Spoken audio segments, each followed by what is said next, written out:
नमस्कार, knocking-news.com में आपका स्वागत है। मैं हूं गिरिजेश वशिष्ठ। आप लोग बहुत कर्नाटका पर बोलते थे कि कुछ वीडियो बनाइए। हमारा प्रीमियर, जो लोग नहीं आए हैं कभी प्रीमियर में, उनको बता दूं कि हम लोग रात को रोज़ जितने भी वीडियो रिलीज़ करते हैं वो प्रीमियर के ज़रिए रिलीज़ करते हैं। जो प्रीमियर होता है तो उसमें हम दूसरे चैनलों की तरह ऐसा नहीं है कि उसमें कोई कुछ भी लिख रहा है, नहीं। यहाँ हम लोग अपने दर्शकों के साथ गंभीरतापूर्वक संवाद करते हैं।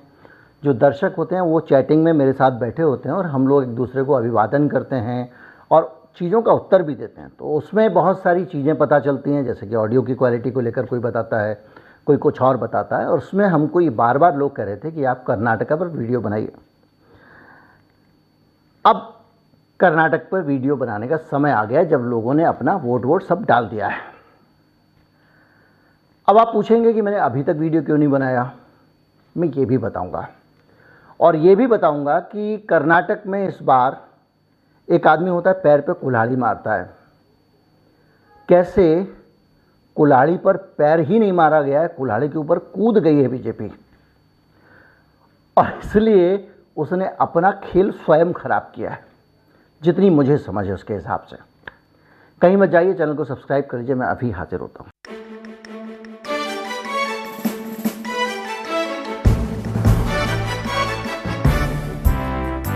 पहले तो ये बताता चलूं कि मैंने अभी तक कर्नाटक पे वीडियो क्यों नहीं बनाया। दरअसल जब चुनाव होता है ना, तो बेसिर पैर की बातें हो रही होती हैं, कोई आधार नहीं होता। मेरी जान लेने की कोशिश है, कोई कह रहा मुझे 91 गालियां दी गई हैं। इस सब बकवास पे बजरंग दल मतलब बजरंगबली, ये सब बकवास डायलॉगबाजी पे जिसका कोई आधार नहीं है, जिसका कोई मतलब नहीं है, सिर्फ कुछ भी बोल दो इलेक्शन के टाइम पे, इन सब चीज़ों पे मैं क्या गंभीर चर्चा करूं, क्या मैं उनके तथ्य जांचूं, और क्या मैं उसकी अगर हम फैक्ट फाइंडिंग कर भी लेंगे तो उससे क्या फ़र्क पड़ेगा। वहाँ वो लोग उस अपने एक झूठ को जैसे ही फेंकते हैं मार्केट में, उस झूठ को लेकर वो 100 जगह 1000 जगह फैलाते हैं। वो एक अलग प्रक्रिया है, वो एक चुनाव लड़ने का तरीका है, जिसमें लोग लूज टॉक करते हैं, हल्के बयान देते हैं, झूठ बोलते हैं, एक दूसरे को अपमानित करते हैं। सोनिया गांधी के खिलाफ सोवरेंटी वाला मामला उठा दिया, इलेक्शन कमीशन की बरियारी उसने उस पर वो भेज दिया, बजरंगबली का मसला उठ गया, मंदिरों में जाके पूजा कर रहे हैं। इस सब का क्या व्याख्या हो सकती है, आप मुझे बताइए। इस सब का क्या एनालिसिस हो सकता है? कोई भी गंभीर व्यक्ति इसमें क्या एनालिसिस करेगा? ये एनालिसिस करेगा कि क्या बकवास चल रही है। तो ये बताने भर के लिए मैं वीडियो बनाऊं, तो मैंने उस पर वीडियो नहीं बनाया। लेकिन अब चुनाव में लोग वोट डाल चुके हैं।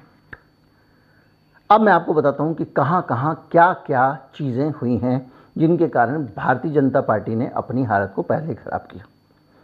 सबसे पहले तो आप कर्नाटक के इतिहास में जाएं। भारतीय जनता पार्टी ने अभी तक इतिहास में एक बार भी पूर्ण बहुमत प्राप्त नहीं किया है। जब भी उसकी सरकार बनी है वो जोड़ तोड़, ऑपरेशन कमल वगैरह वगैरह से बनी है। उसने कोई सीधे अपनी ताकत पे, अपने दम पे एक बार भी सरकार नहीं बनाई है। तो भारतीय जनता पार्टी की जो कर्नाटक में स्थिति है उसको समझिए। दूसरा, आप येदियुरप्पा जो थे, उनके मुख्यमंत्री जो थे, जिनके कारण कर्नाटक में भारतीय जनता पार्टी थी। भारतीय जनता पार्टी के बारे में एक और तथ्य कर्नाटक में आप समझिए कि जितने बड़े बड़े बिग शॉट हॉन्चोज बैठे हुए हैं, जो बड़े बड़े लोग बैठे हुए हैं दिल्ली में, भारतीय जनता पार्टी कर्नाटक में इनके ज़रिए आज तक ना कुछ हासिल किया है, ना कुछ इनके ज़रिए हासिल इस बार होने की कोई गुंजाइश। कैसे? येदियुरप्पा जो हैं वो बारीक सोशल इंजीनियरिंग जानते हैं कर्नाटक की, और वहाँ पर वो सारे के सारे सेगमेंट जो वोट पे सीधे असर डालते हैं, जो स्ट्रेटजिकल वोटिंग करते हैं, उनके साथ में एक लोकल मैनेजमेंट येदियुरप्पा ने किया हुआ था। और जब मोदी शाह वगैरह कोई नहीं थे तब भी येदियुरप्पा वहाँ मुख्यमंत्री बने थे। तो उनके पास में एक वो सेगमेंट है जिसको वो पकड़ रखते हैं। कैसे, अब आप समझेंगे। आप बहुत दिनों से एक आम सुन रहे होंगे, लिंगायत वोट हैं, लिंगायत वोट हैं, लिंगायत वोट हैं। क्या है लिंगायत वोट? एक वासवन्ना हुए 12वीं शताब्दी में, दार्शनिक कह लें या आप उनको मार्गदर्शक कह लें समाज का, बहुत ही एडवांस्ड और उन्नत सोच के आदमी थे। और उन्होंने जो ब्राह्मणवादी व्यवस्था है, ब्राह्मणिकल ऑर्डर, इसको तोड़ दिया था 12वीं शताब्दी में। वो ये मानते थे कि वेदों को नहीं मानना ये कुछ नहीं होता है, कभी नहीं माना उन्होंने। वो शिव को उस तरह से उसकी पूजा नहीं करते वे शिव की, वो अपने गले में धारण करते हैं। वो किसी की भी पूजा नहीं करते हैं, मूर्ति पूजा में विश्वास नहीं करते हैं। वो निराकार ईश्वर को मानते हैं, जैसे सिख मानते हैं, जैसे आप अगर कहीं कम ज़्यादा के साथ कहें तो मुसलमान मानते हैं। अपने शवों का दाह संस्कार नहीं करते वो। उनका जो अंतिम संस्कार होता है उसमें व्यक्ति को वो कहते हैं कि भाई अब गया है, इसको अच्छे से बैठाओ, सजाओ धजाओ, अंतिम बार इसको पूरी दुनिया का दर्शन कराओ, शहर घुमाओ फिराओ, और उसी अवस्था में उसको ज़मीन में दफन कर दो। वो खुद ब्राह्मण थे, ब्राह्मण परिवार में पैदा हुए थे, और उनका इस ब्राह्मणवादी व्यवस्था से विश्वास ही तब उठा जब उनका जनेऊ किया जा रहा था। वैसे मैं आपको बताऊं कि ये जातिवादी कमेंट नहीं है, लेकिन भारत में जितने लोग ब्राह्मण जितने ज़्यादा रेवोल्यूशनरी हुए, जितना उन्होंने बदलाव किया, ब्राह्मणवादी व्यवस्था के ऊपर हमले किए, वो किसी और कम्युनिटी की तरफ से नहीं हुए हैं शायद।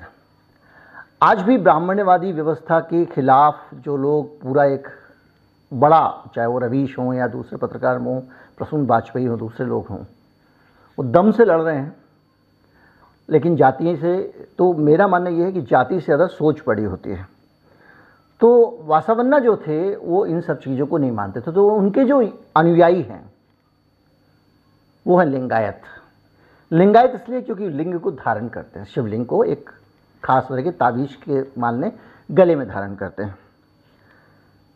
जब वो मूर्ति पूजा को नहीं मानते हैं, जब वो किसी प्रकार का, तो वो जो पूरा हिंदू धर्म का परंपरागत सिस्टम है जिसको आप ब्राह्मणवादी सिस्टम कहते हैं, तंत्र मंत्र वेद पूजा पाठ, उसको तो वो मानते ही नहीं। तो आप उस, और वो लोग वहाँ पर 17% के आसपास हैं, और पढ़ी लिखी जाती है, वेल एजुकेटेड हैं, बहुत सारे लोग बिजनेस में हैं और बहुत सारे लोग कारोबार में, माफ़ कीजिएगा, अच्छी अच्छी नौकरियों में। बहुत अवेयर क्लास है, और वो अपनी जो वोटिंग करते हैं वो स्ट्रेटजिकल वोटिंग करते हैं, और उनकी जो संख्या है वो इस तरह से बटी हुई है कि बहुत सारी सीटों में वो अंतिम तौर पर फैसले बदलने की हालत में होते हैं। तो वो जो लिंगायत समुदाय है उसके साथ में भारतीय जनता पार्टी, अब बजरंग बली कर रहे हो, बजरंग दल कर रहे हो, कुछ मिलेगा क्या? वो कर्नाटक है जो पहले से बहुत पॉलिटिकली अवेयर है, जो किस ज़माने में पंचायती राज ले आया था। आप सोचिए, जब आपका रामकृष्ण हेगड़े मुख्यमंत्री थे, अब आप सोचिए। और भारतीय जनता पार्टी उस राज्य में जाके, ये मोदी जी जो कह रहे हैं कि मुझे 91 गाली दी, 92 गाली दी, अरे भाई साहब, आपके प्रति जो है वो, जैसे वो स्पीकर साहब हमारे मुग्ध होकर देखते रहते हैं मोदी जी को, जब भाषण देते हैं तो ऐसे अभिभूत होके, वैसा वहाँ के लोग मोदी जी को नहीं देखते हैं। और आज तक भारतीय जनता पार्टी अगर वहाँ पे है तो येदियुरप्पा जैसे नेताओं की सोशल इंजीनियरिंग के कारण है, यानी जो लोकल फैक्टर हैं उनके कारण है। अब सोशल इंजीनियरिंग की बात आती है तो येदियुरप्पा ने कैसे सोशल इंजीनियरिंग की थी, इसको अगर आप समझना चाहें, कर्नाटक के लोग बताते हैं कि येदियुरप्पा ये समझ गए थे कि लिंगायत जो है वो एक इन्फ्लुएंशियल वो है, और उसके बड़ी संख्या में मठ हैं, करीब 300-400 मठ उसके जो हैं वो कर्नाटक में हैं। और ये मठ जो हैं, जो छोटे बड़े मठ हैं, ये मठ 3000 से ज़्यादा मठ लिंगायतों के हैं। और ये मठ केवल वैसे नहीं है कि मंदिर है, इस्कॉन मंदिर टाइप का, जहाँ पे रेस्टोरेंट भी है तो वो बिजनेस है, अक्षरधाम की तरह का कि टिकट लेके पैसे देके आ जाओ, जिनका बहुत समाज में योगदान ना हो। लिंगायत मठ कॉलेजेस चलाते हैं, शिक्षण संस्थान चलाते हैं, अस्पताल चलाते हैं, बड़े सारे सेवा कार्य करते हैं। और ये सारे सेवा कार्य उनके जो हैं वो सेवा कार्य लिंगायतों की जो सुविधाएं हैं उनके साथ में जो गैर लिंगायत लोग भी हैं उनको भी जोड़ते हैं, तो वो एक बड़ी ताकत बन जाते हैं। येदियुरप्पा जो है वो इतने इंटेलिजेंट आदमी थे कि उन्होंने जब पहले सरकार में आए थे तो उन्होंने जो संस्थाएं थी लिंगायतों की उनको सरकारी फंडिंग दी कि भाई आपका कॉलेज है, इंजीनियरिंग कॉलेज चलाते हो आप, फंडिंग लो, आप स्कूल चलाते हो, सरकार से मदद लो। उसके कारण जो लिंगायत समुदाय था वो अपने आप को जुड़ा हुआ महसूस कर रहा था। उन वजहों से भारतीय जनता पार्टी को उस समय वोट मिले थे। अब जो स्थिति है भारतीय जनता पार्टी की, उसमें वो वहां पर अपने ब्राह्मणिकल सोच वाले नेताओं को आगे कर रही है। उसी तरह की सोच के साथ वो वोट मांगने जा रही है बजरंग दल। सबसे बड़ी बात तो वहाँ पे बजरंग दल बजरंगबली के नाम से, जैसे यहाँ पे हम लोग उत्तर प्रदेश में, मध्य प्रदेश में बजरंगबली के नाम से हम लोग एक जुड़ाव महसूस करते हैं हनुमान जी के साथ में, वहाँ ऐसा नहीं है। वहाँ पे उनको आंजनेय या दूसरे नामों से जुड़े हुए महसूस करते हैं। तो ये जो वहाँ यहाँ से लाके जो एक बजरंग दल पे प्रतिबंध वाली बात को लेके बजरंगबली से जोड़ के हल्ला हंगामा किया गया, इसका वहाँ कोई असर ही नहीं हुआ क्योंकि लोगों से कनेक्ट ही नहीं बनता। और दूसरी बात यह है कि बजरंग दल की इमेज कर्नाटका के अंदर एक उत्पाती संगठन की है और जो वहाँ पर अगर जाएगा तो डिस्टर्बेंस क्रिएट करेगा। इसलिए कर्नाटक के लोग बजरंग दल को उस तरह से नहीं मानते हैं। जो कर्नाटक के वहाँ पे भी एक्सट्रीम हिंदू जो संगठन है, जैसे जो लोग हिजाब पे करते हैं या जो गमछा पहन के पहुँच जाते हैं, उन सब की भी जो भूमिका है वो बजरंग दल जैसी नहीं है। बजरंग दल की जो इमेज है वो एक तरह की मिलिशिया की इमेज है, क्योंकि बजरंग दल पे कई तरह के आरोप लगते रहे हैं। वो आपका जो है फादर ग्राहम स्टेन्स जो है उनको उनके बच्चों को जिंदा जला देने के मामले हों या बहुत सारे मामले हों। मिलिशिया इसलिए कह रहा हूँ मैं क्योंकि बजरंग दल का गठन जो लालकृष्ण आडवाणी जी की रथ यात्रा निकली थी उसकी रक्षा करने के लिए किया गया था।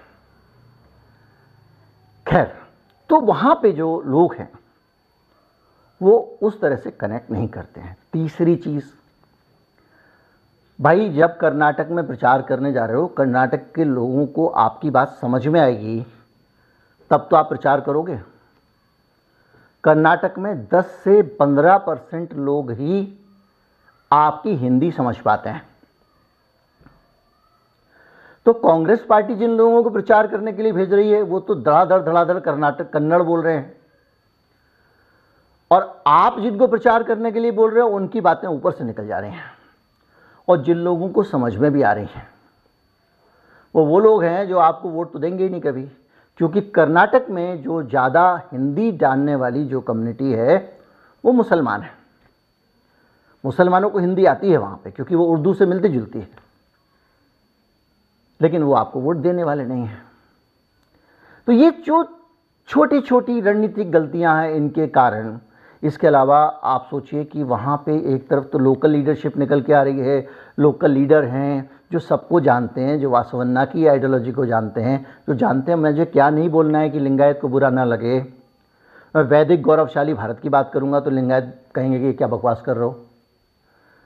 तो ये जो दिल्ली से जो लोग जाते हैं वो सारे के सारे कौन जाते हैं? ब्राह्मण लोग जाते हैं। और हमेशा से वहाँ पे ये जो ब्राह्मणवादी व्यवस्था और लिंगायत वाली जो आइडियोलॉजी है जिसमें वो लोग मूर्ति पूजा को ही नहीं मानते हैं, निराकार ब्रह्म को मानते हैं, जो लोग वेदों को नहीं मानते हैं, जो लोग अंतिम संस्कार भी जला के नहीं करते, उन्होंने बाकायदा अपने लिए अलग धर्म की मान्यता मांगी है। और उनका कहना है कि हम भी जैन और बौद्ध की तरह एक माइनॉरिटी कम्युनिटी हैं और हमको अलग धर्म की मान्यता दी जाए। अब उन लोगों की लीडरशिप के लिए दिल्ली से जब जब आप नेता भेजते हो, आप किसको भेजते हो? अनंत कुमार को। आप किसको भेजते हो? BL संतोष को। अनंत कुमार हेगड़े को भेजते हो, तेजस्वी सूर्या को भेजते हो, सारे ब्राह्मण।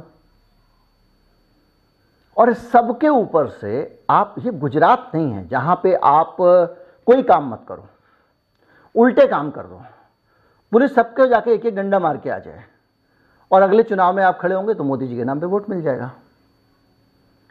कर्नाटका में लोकल फैक्टर बहुत हैं।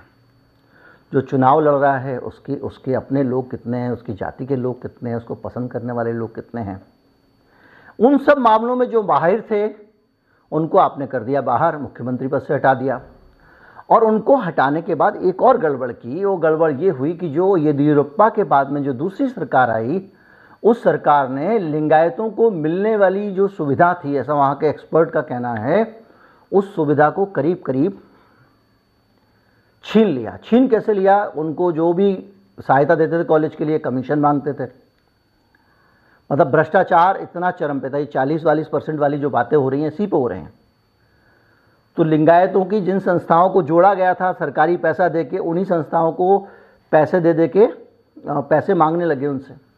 और दूसरी बड़ी चीज़ ये हुई, जैसा कि आपने अलग अलग जगहों पर देखा है कि जो आरएसएस वाली संस्थाएं हैं, ये संस्थाएं इस तरह की संस्थाओं पे कब्जा करने के चक्कर में रहती हैं। मठ हो, जैसे अक्षरधाम है, माफ़ कीजिए, ये आपका उज्जैन का महाकाल है। अब उसको धीरे धीरे करके उन्होंने तोड़ दिया, महाकाल लोक बना दिया, उसके लिए अलग से ट्रस्ट बना दिया। वाराणसी में तोड़ दिया, नया बना दिया, उसके लिए अलग से ट्रस्ट बना दिया, उसको एक पेड सर्विस बना दी। और उस पेड सर्विस को देखने के लिए जो ट्रस्ट बनाए जाएंगे उसमें सारे के सारे आरएसएस के लोग घुस जाएंगे। तो वहाँ पे जो पूरा ऑर्डर था उसको इन्होंने कब्जे में ले लिया। इसी तरह से कर्नाटका में हो रहा है। कर्नाटका में इन्होंने लिंगायतों के जो मठ और दूसरी चीज़ें थीं उन पे कब्जा करने की कोशिश की, तो वो नाराजगी और बढ़ गई है। तो कुल मिला के कर्नाटक की समझ बिल्कुल नहीं है, और उसके अलावा जितने इन्होंने वहाँ पासे फेंके वो और उल्टे पड़ने वाले पासे फेंके। तो इस वजह से लगता ये है कि इनको कुछ हासिल होने वाला नहीं है। तो जो पहले से समझ में आ रहा था कि सरकार जो है वो बीजेपी नहीं बना पाएगी, इन सारी की सारी चीज़ों से मुझे ऐसा लग रहा था कि इनका सरकार बनाना मुश्किल है, लेकिन मैं बोल नहीं रहा था।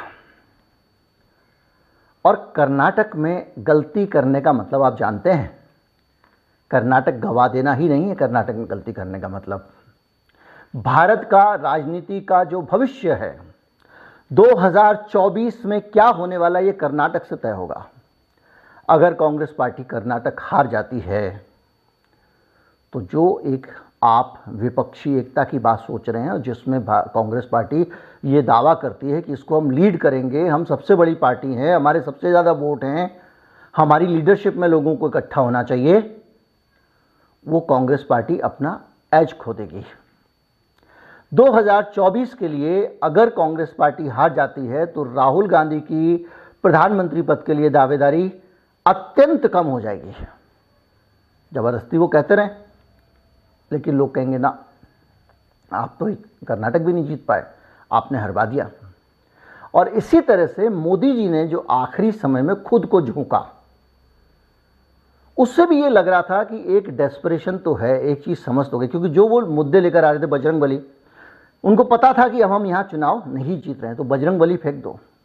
उनको पता था नहीं जीत रहे हैं तो मुझे 91 गालियाँ दी, गिन के रखे हुए थे 91 गालियाँ दी मुझे। ये सब करके वो अपने आप को बार बार दांव पे लगा रहे हैं, खुद के रोड शो कर रहे हैं। लेकिन आप एक बात सोचिए कि अगर कर्नाटक में बीजेपी हार जाती है तो क्या ये मान लेना चाहिए कि मोदी जी को गाली देने से वोट मिलते हैं? अगर मोदी जी को गाली देने से भारतीय जनता पार्टी ये कहती है कि हमको गाली दी इसलिए हम लोग जो है गुस्से में हरा देंगे सामने वाले को, तो इसका उल्टा मान लेना चाहिए क्या कि मोदी जी को जब गाली दी जाएंगी तो आप चुनाव जीतेंगे? लेकिन जो भी है, इन्होंने अपने आप को दांव पर लगा दिया। अमित शाह ने, मोदी जी ने अपने आप को स्टेक पे डाला है। और इसके बाद में अगर ये हारते हैं तो लोग कहेंगे भैया मोदी जी तो बड़ा रोड शो निकाल रहे थे, ये निकाल रहे थे, वो निकाल रहे थे, क्या हुआ? तो उनकी जो 2024 के लिए दावेदारी है वो भी कमज़ोर पड़ेगी। और उससे भी ज़्यादा आने वाला जो राज्यों के चुनाव आने वाले हैं, मध्य प्रदेश का आने वाला है, राजस्थान का आने वाला है, उन जगहों पर एक बार यहाँ हारते हैं, मोदी जी के इतने तगड़े इन्वॉल्वमेंट के बावजूद हारते हैं, उन जगहों पर भी असर पड़ेगा। और मध्य प्रदेश में तो भारतीय जनता पार्टी पहले ही परेशान है, आंतरिक कलह जबरदस्त मची हुई है। जो एमएलए कांग्रेस छोड़कर ज्योतिरादित्य सिंधिया के साथ बीजेपी में आए थे वो भी नाराज हैं कि उनको अहमियत नहीं मिल रही है, और जो पहले से बड़े नेता थे बीजेपी के उस बात से नाराज हैं कि भैया सिंधिया को ज़्यादा अहमियत मिल रही है, हम घर बैठे हुए, हमको कोई पूछ नहीं रहा है। बड़े बड़े लोग, अटल बिहारी वाजपेयी के भांजे, पूर्व मुख्यमंत्री कैलाश जोशी का बेटा, ये सब लोग, अनेक लोग हैं जो उपेक्षाओं के शिकार हैं। तो अगर ऐसे में मोदी जी का वहां एक कमजोर पड़ जाते हैं मोदी जी इस चुनाव के बाद में, तो वहां पर खुलकर मोदी जी के बारे में बात करने वाले लोग भी 10 दिख जाएंगे, क्योंकि उनके करियर का सवाल है। पॉलिटिक्स में आदमी अपने करियर से बड़ी कोई चीज़ नहीं समझता, विचारधारा छोड़ देता, पार्टी छोड़ देता है। 5 साल तक अगर मान लीजिए हम विधायक भी नहीं बन पाए तो अपनी ज़िंदगी थोड़ी बर्बाद करेंगे। भाई जहाँ बन सकते हैं वहाँ जाएंगे हम। हमारा अपना दबदबा है, हमारे अपने खर्चे हैं, हमारा क्षेत्र है, हमारे फॉलोअर हैं, हमारा कार्यकर्ता है, वो सब हाथ से निकल जाता है। तो इसलिए ये चुनाव कर्नाटक का बहुत अहम चुनाव है और इस चुनाव को अजीबोगरीब रणनीति में गंवा दिया गया। और एक चीज़ और पक्का मान के चलिए, इससे ये भी पता चलता है कि इन लोगों के पास में रणनीति बनाने का उतना कौशल नहीं है। जब ये उन लोगों को हायर करते हैं, एक्सपर्ट्स को, जैसे प्रशांत किशोर को, दूसरे लोगों को रखा हुआ था, तब तो इनको सही दिशा मिल जाती है। लेकिन अपना दिमाग लगा के बहुत जीनियस हैं ऐसा नहीं माना जा सकता। कम से कम कर्नाटका में इन्होंने जितने भी पत्थर उछाले हैं वो आसमान में उठा रहे हैं और आखिर में खोपड़ी पे गिरने वाले हैं। उम्मीद करता हूँ वीडियो आपको अच्छा लगा होगा। अच्छा लगा हो तो ज़्यादा से ज़्यादा लोगों तक पहुँचाएं, चैनल को सब्सक्राइब कर लें। नमस्कार, जय हिंद।